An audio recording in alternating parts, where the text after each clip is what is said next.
अगर आपके घर में भी जब मेहमान आते हैं तो गिलास भर भर के पेप्सी कोका कोला पेश करते हैं, तो आज अगर आपने ये रेसिपी देख ली तो इंशाल्लाह आप ये केमिकल से फ्री आड़ू का शरबत बना के मेहमानों को भी दें और अपने बच्चों को भी दें। तो गर्मी में बहुत ही फायदेमंद है, तो आड़ू का लाजमी इस तरह से इस्तेमाल करना चाहिए। बिस्मिल्लाहिर्रहमानिर्रहीम, अस्सलाम वालेकुम। देसी खाने किचन में खुश आमदीद। आज मैं आप लोगों के साथ बहुत ही जबरदस्त एनर्जी से भरपूर, केमिकल से फ्री, विटामिन सी से भरपूर आज मैं आप लोगों के साथ आड़ू के शरबत की रेसिपी शेयर करूंगी। इसको बनाना बहुत आसान है, इसको आप सेव भी कर सकते हैं। आड़ू का जबरदस्त सा शरबत बनाने के लिए यहाँ पर 1 किलो मैंने आड़ू ले ली है। आड़ू आपने अच्छे से लेने हैं। आजकल वैसे भी मार्केट में बहुत जबरदस्त से आड़ू आ चुके हैं, तो विटामिन सी से भरपूर ये आड़ू का शरबत आज हम बनाएंगे। तो इसके लिए सबसे पहले हम कटिंग आपको बताएंगे किस तरह से आप आसानी से इसकी कटिंग कर सकते हैं। तो आड़ू को मैंने धो लिया है। धोने के बाद हम इस तरह से इसको डीप कट लगाएंगे।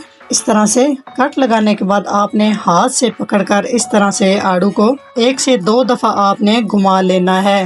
ये देखें, इस तरह से इजीली आप आड़ू काट सकते हैं। तो अभी हम इस तरह से गुठली भी इसकी निकाल लेंगे। तो इस तरह से बहुत आसानी से आप गुठली को भी निकाल सकते हैं। तो अभी हम यहाँ से ये जो इस तरह का पार्ट्स होता है इसको हम उतार लेंगे और बीच में से हम इसकी कटिंग कर लेंगे। एक सॉफ्ट प्लेट लेंगे, इस तरह से हम सारे आड़ू कट कर लेंगे। इस तरह से सारे आड़ू मैंने कट कर लिए हैं। तो नेक्स्ट स्टेप में यहाँ पे जूस वाला हम जग ले लेंगे और इसके अंदर कटे हुए आड़ू डालेंगे। तो सारे आड़ू एकदम से नहीं डालेंगे, नहीं तो इस तरह से मशीन खराब हो जाएगी। 2 हिस्सों में डिवाइड करेंगे आड़ू। इस तरह से आधे आड़ू यहाँ पर मैंने डाल लिए हैं। तो अभी हम इसमें डाल देंगे पानी 1 गिलास। पानी 1 गिलास डालने के बाद इसको हम ब्लेंड कर लेंगे। बिल्कुल जिस तरह से जूस बनाते हैं इस तरह से मशीन ऑन ऑफ करते हुए इसे अच्छे से ब्लेंड करेंगे। तो यहाँ पे एक कढ़ाई लेंगे और इसी तरह से यहाँ पे एक छाननी ले लेंगे। जो जूस हमने आड़ू का बना के रखा है इस तरह से सारा स्ट्रेनर में डाल देंगे। तो अच्छे से स्टेन करेंगे इस तरह से चम्मच चलाते हुए, ताकि इसके अंदर जो जूस है वो निकल जाए और इसके जो पल्प हैं वो सारे हम रिमूव करेंगे। तो रेसिपी में हमें नहीं चाहिए, ये लाजमी आपने स्टेप करना है। इसको अच्छे से आपने इस तरह से छान लेना है जूस को। तो बाकी के आड़ू पड़े हुए भी हम पहले की तरह थोड़ा सा पानी डाल के ब्लेंड कर लेंगे जी। तो इस पल्प को हम निकाल देंगे। तो बाकी का भी हम इसी तरह से जूस छान लेंगे। तो इस तरह से सारा जूस मैंने निकाल लिया है। अभी हम इसमें डाल देंगे चीनी। तो चीनी यहाँ पर मैं इसमें शामिल करूंगी 300 ग्राम। तो आप अपने टेस्ट के हिसाब से जितना आपको मीठा पसंद है इतना आप डाल सकते हैं। तो अभी मैंने चूल्हे पे नहीं रखा, इस तरह से एक दफ़ा से मिक्स कर लेंगे।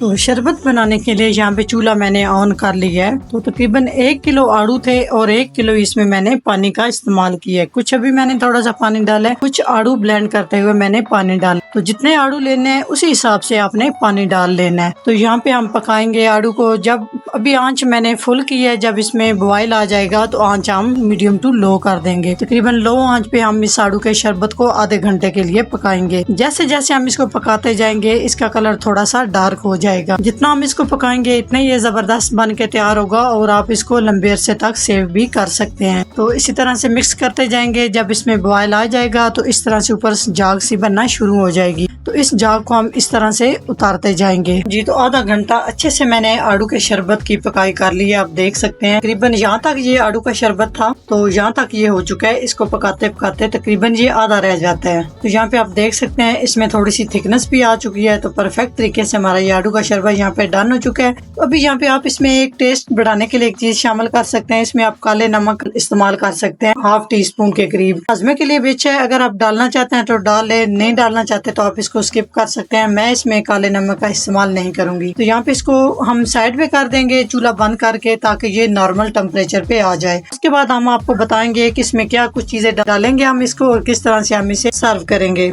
माशाल्लाह ये रूम टेम्परेचर पे हमारा आड़ू का शरबत आ चुका है। आप देख सकते हैं इस तरह से थिक भी हो चुका है और अच्छे से ठंडा भी हो चुका है। तो अभी हम इसको सेव करने का तरीका आपको बताते हैं। तो यहाँ पे मैंने एक जार ले लिया। आप कोई भी एयर टाइट डिब्बा ले सकते हैं, कोई भी जार ले सकते हैं, जो भी आपके पास चीज़ अवेलेबल हो आप उसमें डाल के कोई भी बोतल ले सकते हैं।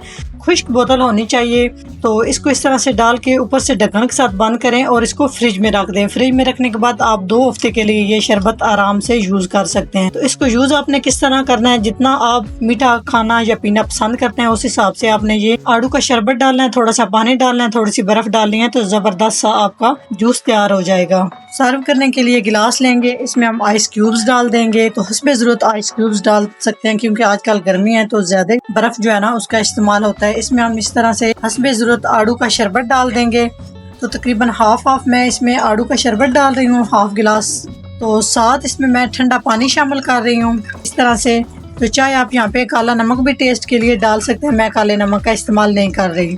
तो इस तरह से मिक्स करेंगे तो केमिकल के बिना एनर्जी से भरपूर, विटामिन सी से भरपूर हमारा ये आड़ू का शरबत जबरदस्त सा तैयार हो चुका है। तो माशाल्लाह आप इसकी लुक चेक करें। अगर ये मेरे आड़ू के शरबत की रेसिपी अच्छी लगे तो लाइक एंड शेयर कीजिएगा। चैनल को सब्सक्राइब नहीं किया तो प्लीज चैनल को सब्सक्राइब करें, बेल आइकन लाजमी प्रेस करें, इससे मेरी हर नई आने वाली वीडियो आप सबसे पहले देख सकें। तो इंशाल्लाह ताला एक नई रेसिपी के साथ हाजिर होंगे, तब तक के लिए अल्लाह हाफिज।